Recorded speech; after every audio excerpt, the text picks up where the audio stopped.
Chào mọi người nha. Mô hình chăn nuôi bò sinh sản mọi người.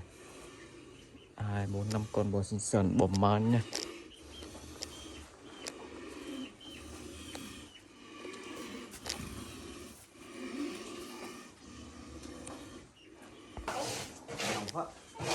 Con này nhận sữa. Con mua bao nhiêu anh? Hả? Con câu. Là người bạn có cho bậc nhiều trên gần đẻ.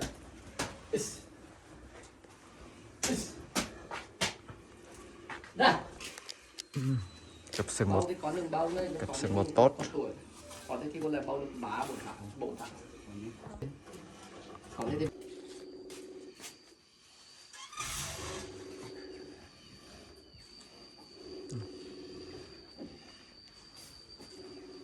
Bò bầu.